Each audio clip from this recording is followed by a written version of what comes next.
बड़ी मुस्कान थी।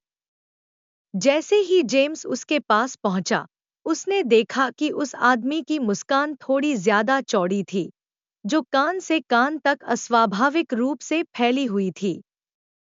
वह आदमी नाचने लगा, अजीब तरह से, झटकेदार तरीके से हिल रहा था, मानो उसे तारों द्वारा नियंत्रित किया जा रहा हो। जेम्स ने उस आदमी से बचने की कोशिश की, लेकिन स्माइलिंग मैन उसके पीछे पीछे चलता रहा, उसके हर कदम पर नजर रखता रहा। स्माइलिंग मैन ने कुछ नहीं कहा, लेकिन उसकी नजरें जेम्स को हर जगह देखती रहीं। जेम्स ने दौड़ना शुरू कर दिया, लेकिन मुस्कुराते हुए आदमी ने उसके साथ कदम से कदम मिलाए। उसका नृत्य और भी उन्मत्त हो गया और उसकी मुस्कान और भी चौड़ी हो गई। जेम्स देख सकता था कि उस आदमी के दांत बहुत लंबे और बहुत तीखे थे। आखिरकार जेम्स अपने घर पहुंचा और अंदर भागकर दरवाजा बंद कर लिया। जब उसने खिड़की से बाहर देखा, तो उसने देखा कि स्माइलिंग मैन बाहर खड़ा था, अभी भी मुस्कुरा रहा था और नाच रहा था। उसके बाद कई हफ्तों तक जेम्स को वह मुस्कुराता हुआ आदमी छाया में छिपकर दूर से उसे देखता हुआ दिखाई देता रहा। वह कभी बोलता नहीं था, लेकिन उसकी मौजूदगी जेम्स को अंदर तक डराने के लिए काफी थी। आज तक कोई नहीं जानता कि वह स्माइलिंग मैन कौन था या क्या था, या उसने जेम्स को क्यों निशाना बनाया। लेकिन उसकी चौड़ी, बेचैन कर देने वाली मुस्कान की याद अभी भी जेम्स को सताती है, और वह कभी भी इस एहसास से बाहर नहीं निकल पाता कि स्माइलिंग मैन अभी भी कहीं बाहर उसका इंतजार कर रहा है। जेम्स ने स्वयं को यह विश्वास दिलाने की कोशिश की कि यह सब उसके दिमाग की बात है, लेकिन वह इस भावना से छुटकारा नहीं पा सका कि मुस्कुराता हुआ आदमी वास्तविक था, और वह उसके लिए गंभीर खतरा था। दिन हफ्तों में बदल गए, और हफ्ते महीनों में बदल गए, लेकिन जेम्स अभी भी इस भावना से छुटकारा नहीं पा सका कि स्माइलिंग मैन उसे देख रहा है। उसने अंधेरा होने के बाद बाहर जाने से बचना शुरू कर दिया, और जब वह काम से घर लौटता या कोई काम निपटाता तो हमेशा अपने कंधे के पीछे देखता। एक रात जेम्स अपने बेडरूम की खिड़की के बाहर से आ रही एक अजीब सी खरोंच की आवाज से जाग गया। वह जांच करने के लिए बिस्तर से बाहर निकला, लेकिन जैसे ही वह खिड़की के पास पहुंचा, उसने देखा कि मुस्कुराता हुआ आदमी बाहर खड़ा था, उसी भयावह मुस्कान के साथ उसे देख रहा था। जेम्स डर से जम गया था, हिलने या चीखने में असमर्थ था। उसने भयभीत होकर देखा कि कैसे मुस्कुराता हुआ आदमी उसके घर की दीवार पर चढ़ने लगा। उसकी लंबी उंगलियां खिड़की पर टिकी हुई थी। अचानक जेम्स को एड्रेनालाइन का तेज झोंका महसूस हुआ। उसे पता था कि उसे खुद को बचाने के लिए कुछ करना होगा। उसने पास में पड़े एक लैंप को पकड़ा और उसे खिड़की पर पटक दिया, जिससे शीशा टूट गया और स्माइलिंग मैन जमीन पर गिर गया। जेम्स ने तुरंत पुलिस को फोन किया, लेकिन जब तक वे पहुंचे, स्माइलिंग मैन कहीं नहीं मिला। उन्होंने इलाके की तलाशी ली, लेकिन उसका कोई सुराग नहीं मिला। उस रात को कई साल बीत चुके हैं, लेकिन जेम्स को अभी भी स्माइलिंग मैन के बारे में बुरे सपने आते हैं। वह कभी भी पूरी तरह से इस भावना से बाहर नहीं निकल पाया है कि कोई उसे देख रहा है, और वह हमेशा इस बात का इंतजार करता रहता है कि स्माइलिंग मैन एक बार फिर से दिखाई दे। समय बीतने के बावजूद जेम्स को स्माइलिंग मैन के बारे में कोई जवाब नहीं मिल पाया। उसने ऑनलाइन खोज की और यहाँ तक कि अलौकिक विशेषज्ञों से भी सलाह ली, लेकिन कोई भी यह नहीं बता पाया कि स्माइलिंग मैन कौन था या क्या था, या वह उसे क्यों सता रहा था। पिछले कुछ सालों में जेम्स को अंधेरे से बहुत डर लगने लगा था, और वह अपनी निजी सुरक्षा को लेकर बेहद सतर्क हो गया था। उसने अपने घर के चारों ओर सुरक्षा कैमरे लगवाए और जहां भी जाता था, अपने साथ मिर्च स्प्रे रखता था। लेकिन इन सभी सावधानियों के बावजूद जेम्स को अभी भी ऐसा लगता था कि कोई उसे देख रहा है। वह आधी रात को जाग जाता था, उसे यकीन हो जाता था कि वह परछाई में मुस्कुराते हुए आदमी का मुस्कुराता हुआ चेहरा देख सकता है। एक दिन जेम्स किराने की दुकान से घर लौट रहा था, तभी उसे अपने कंधे पर किसी की थपकी महसूस हुई। उसने पलटकर देखा तो एक सूट पहने हुए आदमी के चेहरे पर एक बड़ी, दोस्ताना मुस्कान थी। पहले तो जेम्स को डर लगा।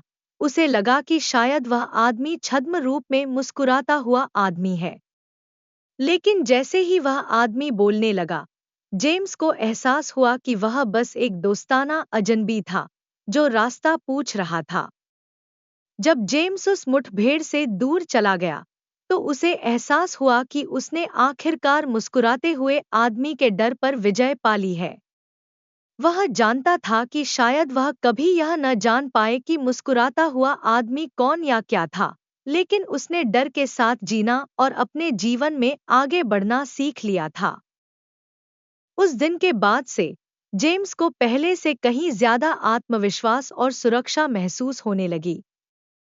उसे अब भी समय समय पर स्माइलिंग मैन के बारे में बुरे सपने आते थे, लेकिन अब वह डर को अपने ऊपर हावी नहीं होने देता था। उसने अपने राक्षसों का सामना किया था और दूसरी तरफ मजबूत होकर बाहर आया था। लेकिन जैसे ही जेम्स को लगा कि उसने आखिरकार अपने डर पर काबू पा लिया है, अजीबोगरीब चीजें फिर से होने लगी। उसे गुमनाम फोन कॉल और ईमेल आने लगे, जिनमें सिर्फ स्माइलिंग मैन की तस्वीर ही लगी हुई थी। एक दिन उसने स्माइलिंग मैन को अपने ऑफिस की बिल्डिंग के बाहर भी देखा। जेम्स को समझ नहीं आ रहा था कि क्या करे। उसे लगा कि उसने स्माइलिंग मैन को पीछे छोड़ दिया है, लेकिन ऐसा लग रहा था कि वह बदला लेने के लिए वापस आ गया है। जेम्स घबरा गया था, लेकिन वह जानता था कि स्माइलिंग मैन को हमेशा के लिए रोकने के लिए उसे कुछ करना होगा। उन्होंने स्माइलिंग मैन के बारे में कोई भी जानकारी प्राप्त करने के लिए एक निजी जांचकर्ता को नियुक्त किया। लेकिन महीनों की खोज के बाद भी उन्हें कोई सुराग नहीं मिला। स्माइलिंग मैन एक पूर्ण रहस्य प्रतीत हो रहा था, और जेम्स के पास कोई विकल्प नहीं बचा था। एक दिन जेम्स ने सोचा कि अब बहुत हो गया। उसने बेसबॉल बैट उठाया और स्माइलिंग मैन की तलाश में निकल पड़ा। उसने सड़कों, गलियों और खाली पड़ी इमारतों में तलाशी ली और इस घटना को हमेशा के लिए खत्म करने का निश्चय किया। जैसे ही सूरज ढलने लगा, जेम्स को लगा कि वह रास्ता भूल गया है। वह हार मानने ही वाला था कि तभी उसे आगे एक छायादार आकृति दिखाई दी। जेम्स पूरी ताकत से बल्ला घुमाते हुए उस आकृति की ओर दौड़ा। लेकिन जैसे जैसे वह करीब गया, जेम्स को एहसास हुआ कि यह मुस्कुराता हुआ आदमी नहीं था। यह तो बस एक पुतला था, जो सूट पहने हुए था और जिसके चेहरे पर एक बड़ी, दोस्ताना मुस्कान थी। जेम्स उलझन में था और भ्रमित था। उसे नहीं पता था कि पुतले का क्या मतलब है, लेकिन वह जानता था कि यह स्माइलिंग मैन नहीं था। उसने बल्ला नीचे रखा और राहत और समापन की भावना महसूस करते हुए चला गया। उस दिन के बाद से जेम्स ने कभी भी मुस्कुराते हुए आदमी को नहीं देखा और न ही उसके बारे में सुना। उसे यकीन नहीं था कि क्या हुआ था, लेकिन वह खुश था कि आखिरकार यह सब खत्म हो गया। वह आखिरकार अपने जीवन में आगे बढ़ सकता था, उस डर और आतंक से मुक्त हो सकता था जिसने उसे इतने लंबे समय तक परेशान किया था। जैसे जैसे समय बीतता गया, जेम्स ने मुस्कुराते हुए आदमी की यादों को पीछे छोड़ने की कोशिश की। उसने अपने काम और रिश्तों पर ध्यान केंद्रित किया और उस जीवन को फिर से बनाने की कोशिश की जो उस आतंक से बाधित हो गया था जो उसने अनुभव किया था। लेकिन आगे बढ़ने के बावजूद भी जेम्स को यह एहसास नहीं हो रहा था कि कुछ ठीक, बस तुम्हें देखना चाहती थी, जेम्स, उसने कहा। उसकी आवाज लगभग गायन गीत जैसी थी। लेकिन यह सब क्यों? ये पैकेज, ये पुतले, ये मुस्कुराता हुआ आदमी? जेम्स ने पूछा। उसकी पूर्व प्रेमिका की मुस्कान और भी चौड़ी हो गई, लगभग उसके चेहरे पर अपनी सीमा से परे मुस्कान फैल गई। क्योंकि मैं तुमसे प्यार करती हूँ, जेम्स। मैं चाहती हूँ कि तुम हमेशा मुझे याद रखो, हमेशा मेरे बारे में सोचो। और इससे बेहतर तरीका क्या हो सकता है कि तुम मुस्कुराते हुए आदमी को याद रखो? जेम्स ने एक कदम पीछे हटते हुए महसूस किया कि उसकी रीढ़ में एक ठंडी ठंडक दौड़ गई है। उसे समझ नहीं आ रहा था कि अपनी पूर्व प्रेमिका के कबूलनामे का क्या मतलब निकाले या उसके लिए इसका क्या मतलब है। लेकिन उसे पता था कि उसे वहां से निकलना ही होगा। वह मुड़ा और अपनी कार की तरफ भागा, पीछे से दरवाजा बंद कर दिया। जब वह चला गया, तो उसने रियरव्यू मिरर में अपनी पूर्व प्रेमिका को देखा, जो अभी भी सड़क के बीच में खड़ी थी, अपनी अजीब सी मुस्कान के साथ उसे देख रही थी। जेम्स ने उस दिन के बाद अपनी पूर्व प्रेमिका को फिर कभी नहीं देखा। वह दूर चला गया, अपना फोन नंबर और ईमेल पता बदल दिया, और स्माइलिंग मैन की यादों को हमेशा के लिए अपने पीछे छोड़ने की कोशिश की। लेकिन आज भी, सालों बाद, जेम्स इस भावना से छुटकारा नहीं पा सका है कि कोई अभी भी उसे देख रहा है, सही समय का इंतजार कर रहा है। मुस्कुराते हुए आदमी की याद अभी भी उसे सताती है, उसे याद दिलाती है कि कुछ डर कभी भी पूरी तरह से खत्म नहीं होते। आगे बढ़ने की अपनी पूरी कोशिशों के बावजूद, जेम्स हमेशा खुद को तनाव में पाता था, हमेशा अपने कंधे के पीछे देखता रहता था कि कहीं स्माइलिंग मैन या उसकी पूर्व प्रेमिका तो नहीं है।